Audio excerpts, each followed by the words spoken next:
Unemployed and Afraid acknowledges the traditional owners of the land we have recorded this episode on and of the land where you, the listener, are tuning in from. We would like to pay our respects to elders past, present, and extend our respect to any First Nations, Aboriginal, and Torres Strait Islander people joining us today, acknowledging that this always was and always will be Aboriginal land.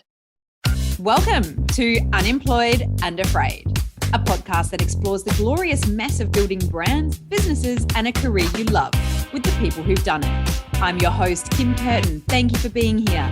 Let's get into today's story of starting over. Welcome to Unemployed and Afraid, you brave business building human, for another story of growing and nurturing your own thing. Sometimes I feel like creating this podcast is almost a little bit selfish because I just benefit so much from the conversations I get to have. Every single episode, I learn something new that I didn't know I needed, or I get an inspiration injection when I desperately need it. Hopefully it's doing the same for you. Okay, so what can you expect from this chat? Summarizing this is actually pretty hard because there's so much gold in this chat. And I also really struggled to find the right quote for this episode title because there are just so many to choose from. Tegan will be chatting and just drop this deeply insightful reflection on the journey that is starting and running a business. And it's just a legit truth bomb. But okay, summarizing, here it goes. We talk about having the courage to ask for what you want, even if you get told, or should I say, because you get told no, about working so hard to the point of exhaustion, because that's what you think you need to do to be deserving of success. The reality of taking a step back to grow what you want, not just for a few months, but really strapping in for a big life change and telling your ego to bugger off while you're doing it. We talk about how heartbreaking business can be and why we should all be normalizing the self-doubt cycle you are on in this game. I mean, it's basically all the things this podcast exists to deliver for you, and I'm a little bit obsessed with it. Tegan joined us from the beautiful great outdoors in Queensland where she lives and works. And so occasionally the sound and volume will go up and down and move around a bit, but I hope you'll bear with us as Tegan has so much incredible insight to share and you're just going to love her approach to business and, well, life really. She's refreshingly honest and real. Listening to her made me simultaneously tear up and laugh. It is a pleasure to introduce you to Tegan Brennan. I'm chatting today with Tegan Brennan, owner and director of Australian woodwick candle company Stump Co. Stump Co are feel-good scents for real good folk. From the coast to the country, their Australian woodwick candles, reed diffusers and candle refills fill every room with that good old Aussie spirit. Each product is handmade, lovingly poured, wicked, labelled and packed in their boutique studio in Gympie, Queensland. And their love of nature ensures their products and packaging are not only kind to you, but kind to the earth and the animals as well. From humble beginnings, their products can now be found in almost 50 stores Australia-wide and online. A business created from her husband's grandma's spare room. I can't wait to hear your story, Tegan. Welcome to Unemployed and Afraid. G'day. Thanks for having me. So great to have you, and your love of nature shines through. I can see you're spending some time with me outside, which is beautiful, and I can see the nice reflection in the window behind you in the gorgeous outdoors. So we are in nature with you right now. Yeah, I'm probably going to get severely sunburnt, to be honest. I'm sitting here thinking about that.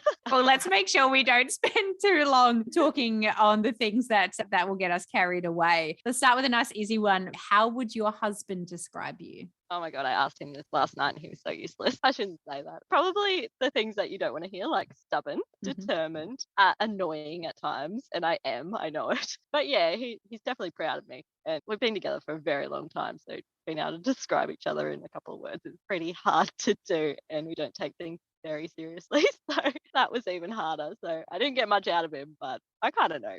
That's nice. It sounds like you've got a playful relationship, which is always fun. And I think a bit of humor and a bit of playfulness in business probably goes a long way. Yeah, I sometimes have to wind myself back because I realize that I need to take things seriously. And it's quite hard because I normally make everything into a joke. So I'm going to try and not do that too much today. You can joke as much as you like. It's definitely how I show up. So it's perfectly fine.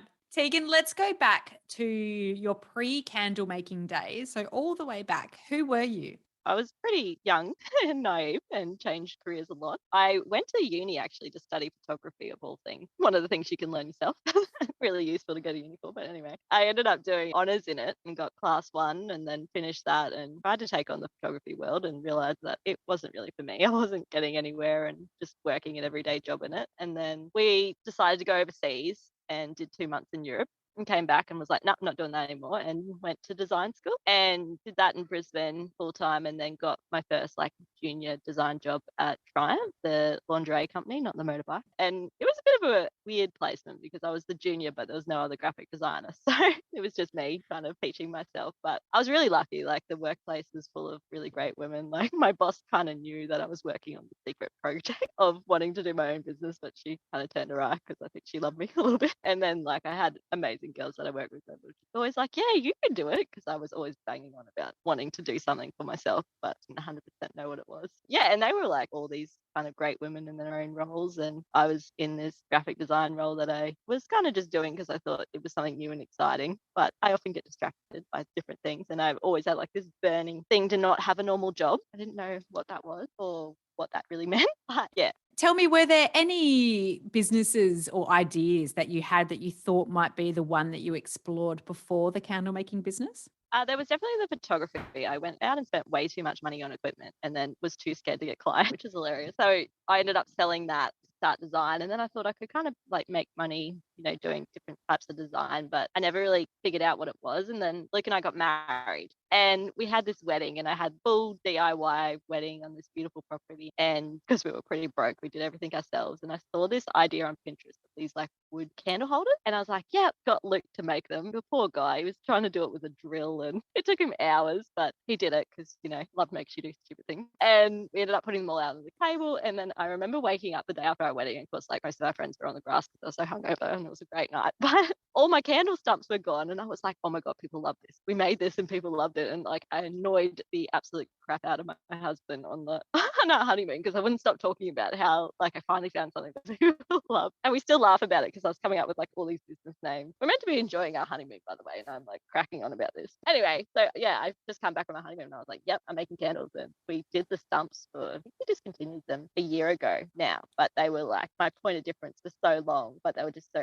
poor Luke. He'd come home from like an 8-hour day at work and then we'd be down in the shed together sanding, covering ourselves in sawdust, making. So yeah, that was the reason why we cut them. But they were the big thing. I saw it, I knew it was different and I wanted to do it. And I wasn't even a candle burner before I started my business. I don't think I've ever admitted that to anyone. I always thought it was like a girly thing to, spend money on candles, and so I never touched them. But then I thought, well, maybe candles aren't just for girly girls. Like maybe there's people out there that enjoy them in a different sense. So anyway, then I saw this big idea in front of me that I could create like this candle range that was for not just the girly girl, it was for girls that like the outdoors, it was for guys. Every time I get a guy purchase my candle, I still get excited. I have so many friends when I was starting out and making them test smell my candles. I was like, so what does your partner think? Did he like it? Did he tell you to turn it off? Because it actually is a big thing. Like a lot of men don't like partners tasting candles. So yeah, I kind of saw it as like this little bit of a gap in the market that I could start. I had no idea. I was just like grasping at straws, and these were the kind of ones that I was grasping at. So that's where I started. And there wasn't lots of products that I tested out. It was just I got this good feeling that people liked what Luke and I made for our wedding, and I thought, yep, I can make more people like this. I just wanted to make something that made people happy. Where did you start selling from first? Was it your own platform or elsewhere? Well, I still remember people at the time thinking I was a little bit crazy doing this because I hadn't sold any candles properly. Like I'd created this website in uni. I'd done a little bit of website design on WordPress, and I'm still crazily on WordPress. And I thought, you know what, I'll just make this website. I had 1 or 2 sales through it, and I was like, yeah, that's fine. But Finders Keepers Market in Brisbane, Mhm. I'm not sure if you heard of it. I decided, yep, I'm going to apply for their starter stand. I hadn't really sold anything properly, and I was like, yeah, it's a startup, right? Fine for me. So yeah, pretty much did the biggest market in Brisbane as my first ever sales point. And I do remember meeting some other candle companies there, and they're like, oh, what local markets do you do? And I'm like, none, this is the first. And I was like, oh crap, we really bit off a lot more than we could chew. But I kind of think back on it and I was pretty naive, and that actually worked out really well for me because like when you don't know, you don't know.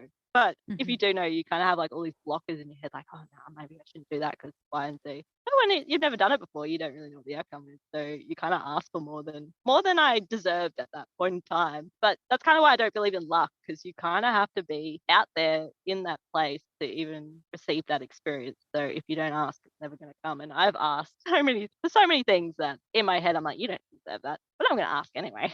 And sometimes it works out, and sometimes they ignore me, and sometimes they say no, and it'll never change. I'll just keep asking, and that's the only way you get any sort of luck in your life, if you want to call it luck. And yeah, so that's how we started. It was at the biggest market in Brisbane. Wow, And it that would have been so exciting that day. I mean, probably less the day, but even reflection after it happened. But how did you go on the day? So it was a 3-day event, and I just remember every time I served someone, I was like, oh my God, thank you.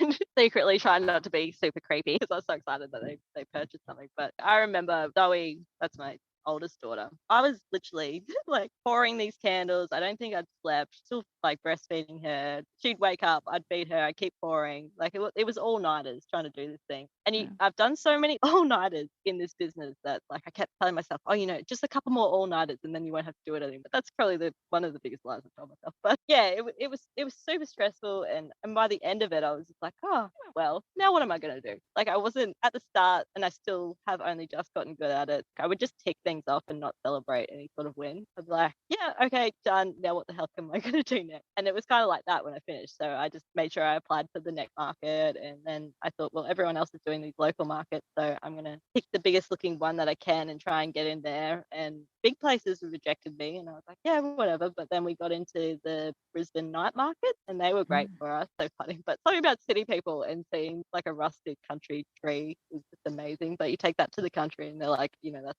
outside. Like they're not impressed. Put it that way. So yeah, they did really well, and I kind of piggybacked on the stumps, which is where our name comes from, I guess, for a long time. I knew it wasn't going to be a forever product, but it was just that thing combined with our candles that made us a little bit different. And I knew I needed to get to a point where I could shut it down, like that side of it down, and move on to what actually sold well and what I was getting a good name for. But yeah, it was a lot of hard work. I remember the first ever wholesale I got. Oh, the poor lady. I still think about her. She did this massive stump order, and we'd brought this machine from Bunnings, and it wrapped itself on the first stump that we tried to Oh make. So no. we had to like dig up the receipt and basically go. Thank God Bunnings freely takes things back, because we got a new machine. And anyway, we didn't really know anything about wood turning and stuff, and I'm pretty sure they all slit. And poor wholesaler. But anyway, we got better. Every time we saw a problem, we always try really hard to fix it, and eventually you do start to fix those smaller problems and move on. And you're never great at the start. And some people will tell you, and some people are like, no,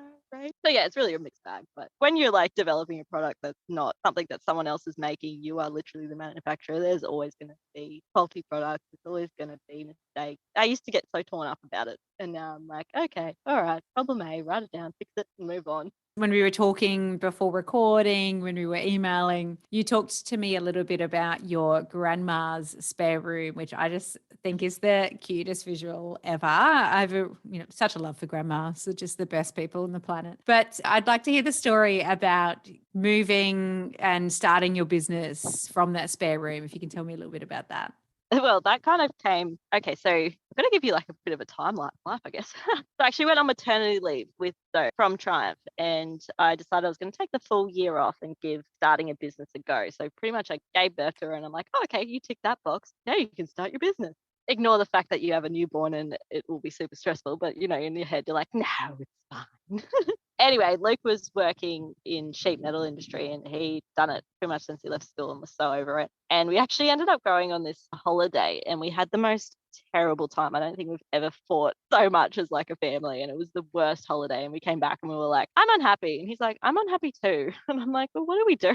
And then we kind of had this weird week where we were just, the relationships, life's never like you have a great idea and it works out brilliant for you straight away. Anyway, so we spent this week kind of weirdly with each other. And then he came home from work and he's like, rebook the holiday. And I was like, what? He's like, just whatever money we have in our bank account, use it and rebook the holiday. And I was like, okay. So we went on the holiday again, round 2. It was just to Caloundra, which is like 2 hours from Brisbane. And we stayed there and I said, well, I want to start this. What do you want to do? And he's like, I want to be an electrician. And he'd always wanted to do it, but just never did it because, you know, you always had to pay bills and life gets in the way. You have a million pieces. And I was like, yep, righto. So we looked at what we had in the small amount of savings and we halved it. And I got half to start a business and he got half. He did like a pre-electrical course or something like that. And then once he'd finished that, he's like, he tried a couple of places and everyone was like, no.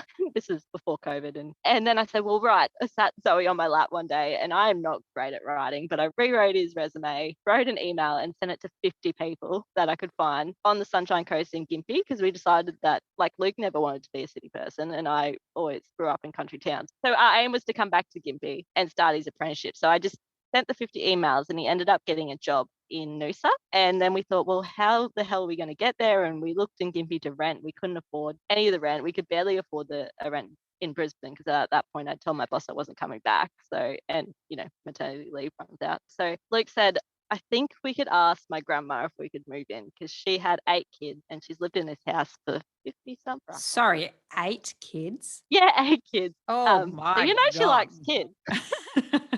They're all well grown up now. Wow. But anyway, there's still room for 8 people in this house. And grandma's husband had dementia for quite some time and he'd passed away, I think, the year before we moved in. So grandma was in, I guess, that grieving stage still of losing her husband. Even though he had dementia for a long time, he was still there. I guess it's different when they're actually gone. And so she had this big house and she had like a lot of rooms. So we basically came and spoke to grandma and she agreed, which is quite scary because I've never lived with an 84-year-old person and she's never lived with I was pregnant at the time and a small toddler and my husband. So we helped her basically declutter 50 something years of things to make room for us, which is amazing when I think back at it. She has done so much for us. And she, basically cleared out 3 bedrooms, including the one I was working out of. And by the end, I really did feel terrible because I was taking up the second lounge room, which was meant to be just a normal lounge room, but it was full of my boxes. Outside was full of my boxes and I had a shipping container and the shed and we were definitely taking over and grandma was always so nice at it. And I mean, she loves knickknacks and all those kind of things. And the amount of knickknacks my kids have broken of hers, and she never ever got upset. It's just such a credit to her. I never thought that like Luke and I in our relationship haven't like gone back home, or I never thought I would do that. I never thought I would move back in with anyone, but it was the thing that we had to do. And we knew it had to be for 3 years and we knew it wouldn't be easy all of the time. And sometimes I felt like I was just a ghost in grandma's house because I was working so long and she'd help me. She'd put my washing on, take it off. But I kind of felt really guilty because I knew she needed more help from me being older and I couldn't do it with the 2 kids, but she never complained. I really have to say thank you to Luke's grandma. We would not have gotten where we are now. She's a lovely lady, but she's freaking funny. I'll tell you a story to understand Luke's grandma. Yes, please. So she has this I don't even know how I should tell this story, but she has this real thing with roadkill. And I know this is going to sound fairly strange. Roadkill. But she does not like leaving. And like we live in the country, so we get kangaroos, owls, all sorts of things badly get hit on our road. And I was up at 5 changing a kid's nappy one morning and I wasn't really awake and I'd gone out to the bin and I'd opened the bin up and I was like, oh Christ, why is that heavy? And then I looked up and there's a giant owl on it and I screamed because it had been hit by a car. And then I hear grandma in the kitchen just laughing and I'm like, oh, anyway, she always likes to give them like a nice little burial. She doesn't like to leave them just out on the road. Anyway, she's really got her own sense of humor. I remember when we moved in, we counted how many cups she had. She had like maybe 60 cups she'd accumulated, like mugs and different things. And I was like, okay, grandma, you and I can cull these down. And we culled them down. Anyway, over the like 3 years that I'd lived there, she'd go every now and again and buy a new mug and hide it and wait for me to find it and funny things like that. Like it's a total different generation. Love it. I loved it. So at that time, am I getting it right where you were making the candle vessel, essentially, the stump at the time that it was going into, pouring the candle, shipping, managing all the sales all yourself? Yes, I did that for a long time until I was literally talking to my best friend one day, and she was like, oh, I really want to get back to work. And I was like, oh, cool, come work for me. And she was my first employee. And I, like many things, didn't know if I was ready to have an employee, but just decided, oh, well, I asked her. So yeah, she came in, started to help with pouring and packing. And she was actually pregnant as well. So she was my first employee. She doesn't work for me anymore. She's gone down a career track of her own, and Leah's come on and she does a lot of the pouring and packing. Oh god, she can pack so much better than me. I shouldn't touch it. But yeah, we were doing it all in this small room and it was so hot. I remember how hot it would be. So many stories of making. Like, I remember one night I was making away and then I was like, oh man, I'm finally done. I'm gonna turn the light off. And I turned the light off. I'm like, that's weird. Why is it still so bright? And I was like, oh shit, it's morning again.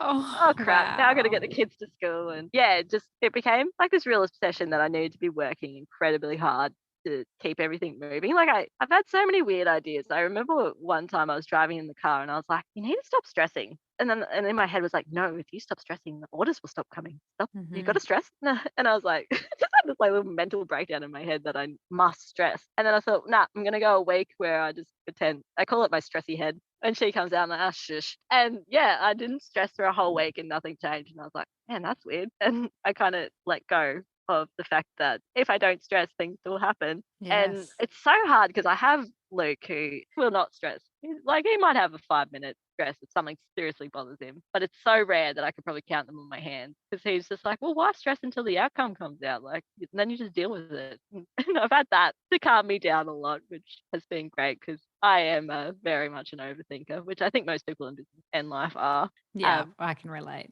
Yeah. And then I also realized that I work so hard. Not the stage I'm talking about was that last year that we were in with grandma where things really took off for us. And I was doing those late nights and Leah was there helping me and Luke was helping me, but we just couldn't keep up. And I got to a point where I realized that I'd hit a certain financial revenue. And I only realized because I was listening to, like everyone does, reels or whatever. And I always had that 6-figure number and like how they got to 6 figures. And then I was like, my dumb ass Googles what 6 figures is. And I'm like, oh. And then I went on to my zero and like many people in small business, distracted myself by reconciling everything, which I needed to do anyway. And then I was like, holy crap, I made that like quite some time ago. And then I kind of just sat on it and I was like, well, what? I don't feel any different. I'm not working any less. Where's that? You kind of picture it like you get to 6 figures and your life's just amazing. And I was like, well, what? So then I felt really embarrassed and I didn't tell anyone. It took me forever to tell Luke. And he's like, oh, yeah, congrats. And then it took probably 6 months after getting to that point that I was like ready to celebrate. And then it was kind of gone. Everyone else has moved on. And like, you can't be like, well, 6 months ago I made this. So I just kind of kept going and didn't really tell anyone. And I went from being like so ashamed that we'd started over again with, and I mean nothing, like we moved back to Gympie and we're taking like massive steps back. Like I could have pushed the other way and gotten a higher paying job in graphic design and kept going with that career. Like Luke was a supervisor. We could have kept going in that direction, but and I notice it when I talk to a lot of people that a lot of times what you want in life means that you have to take a step back from what you've worked hard to achieve already. And there's a lot of people that don't want to take that jump. I understand why, because it's scary, but at the same time, it's not really about having less if you're working towards something that will mean that you have more in the end. It doesn't matter how long it takes. And I really come to realize that, like, because I kept thinking like, oh, if I achieve X, I'll be happy. If I achieve this, I get that, like I'll be happy. And now I kind of realize like happy is actually just like an emotion. You're not going to be happy all the time. It's brought on by different things. You can literally change your mood by just listening to music. The big goal that Luke and I try to work towards now is to have this kind of life that we don't need a break from, which that's like our ultimate goal. And I was literally talking to him a couple of days ago because a lot of people will associate success with like your belongings and what you live in and things like that. And Luke and I have kind of taken this different route. Like we're literally living in the back of my work shed at the moment, which I thought, don't tell anyone that. That's embarrassing. And then I thought, nah, fuck it. I want to live in it. And he's building us. It's like the standard size of a cottage, but Luke's building it because that was the way that we could afford to buy a property. Like we wanted to live where we wanted to live and we couldn't afford to build a normal house. So he's doing all the work for it. And then I put it on my videos the other day and I thought, oh, like people are going to think that's not spectacular. You know what Instagram's like. Everyone's amazing.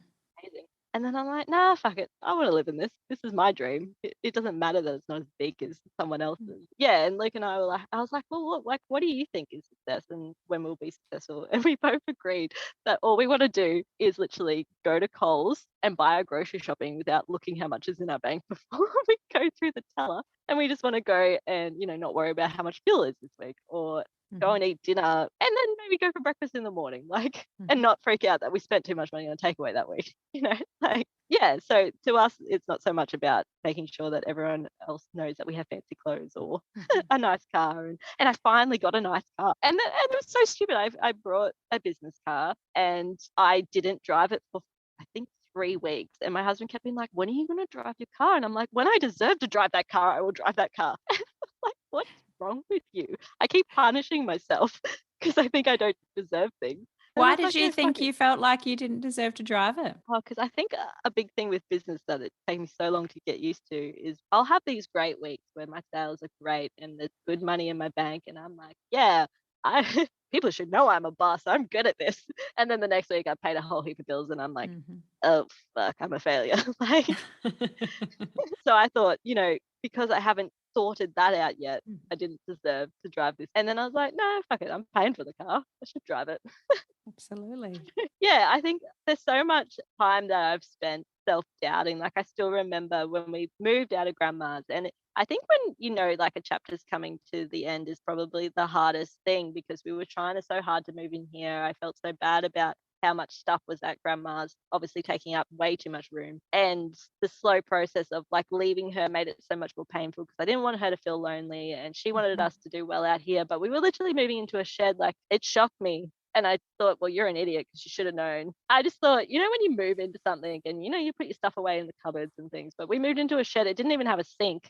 Like, it was just, we still don't have walls. And I was like, crap, we've moved all our stuff here, but where do we put anything? And it was just like this big shock of, like, you wanted this, but it's not what you thought it would be. And yeah, it was just like a really hard time. And then we, obviously got it sorted, like hooked up. It's hilarious. We shower in a garden shed at the moment. But he sorted out all our basic needs. We went from a portaloo to a proper toilet to all of that. We live fine now. But I remember being in a worse mental state when I finally got out to this property than I was when I was working so hard to get here. And I thought, well, why? And I think it takes a long time to just congratulate yourself when you achieve something, but to actually move your head into the new space that you're in. And no one really told me that. And I always put too much on my plate. Like, we flew down to Melbourne a week after moving in here to do a trade show, which again was all-nighters. And then when I came back, I finally had a proper mental breakdown of, I can't do this anymore. This is done. Good job, Tegan, but this is where you're at. And yeah, it took me literally driving in my car, and not my new car, my very cute old small little Corolla down there, of just enjoying the view every day I drop my kids to school and thinking, like, this is it. You worked really hard to, see that kangaroo looking at you on the side of the road, to drive past these cows each day. Like, it just took that daily reminder that this is where you're meant to be. And I think when you start a business, I think I wrote this in the email that I blabbered onto you about last night. Like, you never really know. If you've never done anything in business before, you never really know where it's going to take you. And then you have this goal in mind. And then once you actually get there, it can be the thing that it's like kind of heartbreaking because it's not exactly how you pictured it. And it takes some time to know that it's just putting one foot in front of the other, and you got to keep going and learning from your mistakes and things like that. I think you've touched on a few really important aspects there that so many people experience, but perhaps can't articulate as well as you just did then in sharing your story, which is, first of all, you often don't take the plunge into creating something for yourself because you don't want to get uncomfortable. It's a really hard thing to really reflect on as an individual, but anybody who's facing leaving a corporate career or leaving anything that has guaranteed income, it means you have to be uncomfortable in some way, shape, or form. And there are just so many people who don't want to do that. And it's perfectly fine if you don't want to do that. But it is a very real reality that sometimes it is what it takes, that you have to live somewhere you don't really want to live, that you have to give up the gym membership, or you have to give up the whatever, you have to give up that comfort to be able to get to the next thing that you want. And I just think it's a really interesting insight that you reflect on, that you had to throw yourself into being really uncomfortable, not once, not twice, but a few times to get yourself to where you want to be, but also the journey of integration. So integrating your experience and what it was like when you got there, and going, oh, okay, I don't feel any different. Nothing's changed. Like, this is, and taking a little bit of time to integrate your experience before even sharing it. It's so funny. I was reflecting on what you said earlier about hitting six figures and then being ready to tell people about it 6 months later, and then thinking that nobody's going to care. And it's like, why don't we do more of that? Like, we don't have to share it in the moment that it happens to us, because we don't really know how we feel about it yet. And that's, something that's really important to remember. You should be celebrating that 100% as many times over as you need to, whenever it feels right for you. We all get so caught up in what other people expect of us, or, oh, people won't care about that. But I mean, everything you've just shared is just so insightful, and it hits a lot of markers for a lot of people, I think, on this journey. There's just so many parts of your story that I'd love to unpack further. I think one that's really struck me is your comment on feeling like in order to be successful, you have to hustle. I'm only just learning. I really realized that it's tied a lot to having a money block. If I'm not hustling the money, burning myself to sacrificing everything, then things won't work. Mhm. And I think having little children is a big thing, because I remember when I first had my kids. I've got two now. I don't know if I mentioned that. Little Sarah is my second. And I remember I was pouring candles when I was getting contractions with her. And my best friend from school actually placed an order, and I got a massive contraction while I was writing her thank you card, and like drew a line through it. And I thought, well, that's hilarious. I'm going to send it to her, and she's going to ask me, why is this massive line in it? I'm going to tell her. And I remember going to the hospital, and everyone has their birth stories. And I was lucky I had a good birth. But I remember in Zara's birth, there was a stage that I was like just excited because I was answering customer emails while I was having a child. And I was like, oh, look at me, I'm a businesswoman. And my husband's like, you should just chill.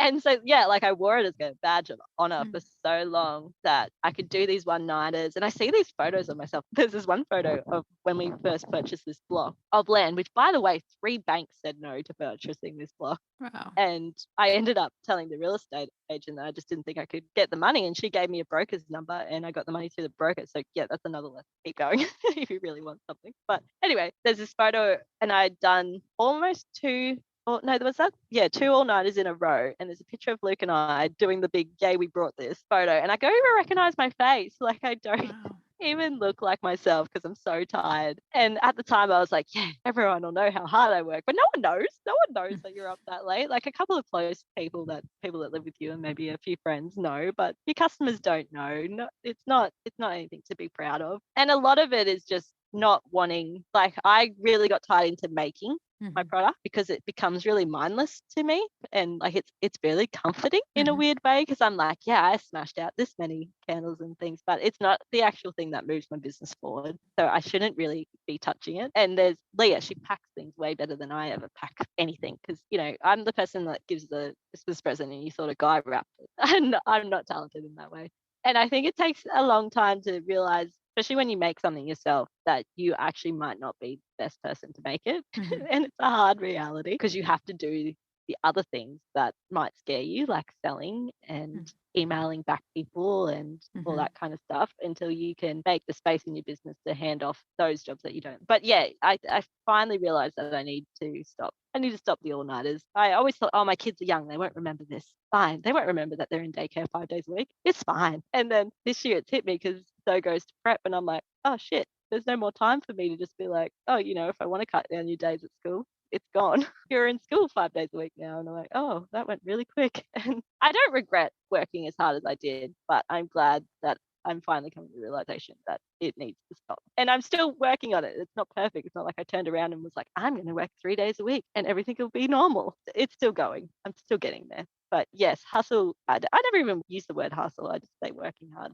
I definitely do think that you need to do it for a certain amount of time, but not forever. And you can't even sustain it forever. You stop being you can't miss every single friend event. You can't waste every weekend for X amount of time. And I really do think it's different for women to hustle than it is for men. Whether your partner is great at helping you or not doesn't really matter, because I feel like we all have like this inbuilt thing that you're the mum, like you need to be packing the lunches, you need to be scrubbing the toilet, you need to be like all these things that you could, easily outsource to someone else, or kids old enough, get them to help. But have this thing like, doesn't matter that I'm working full time, I still need to be the mum. I think in a relationship, you both need to accept what you want and work towards that. Like Luke went onto apprenticeship money, and if anyone else knows what I'm talking about, that is not great money. Basically, I was on Centrelink. That was my contribute for when I was starting my business. And I always felt so guilty about being on Centrelink, because I remember finishing uni and I was like, nah, never going back on Centrelink again. And now I think about it and I'm like, that small amount of Centrelink that I received was pretty much like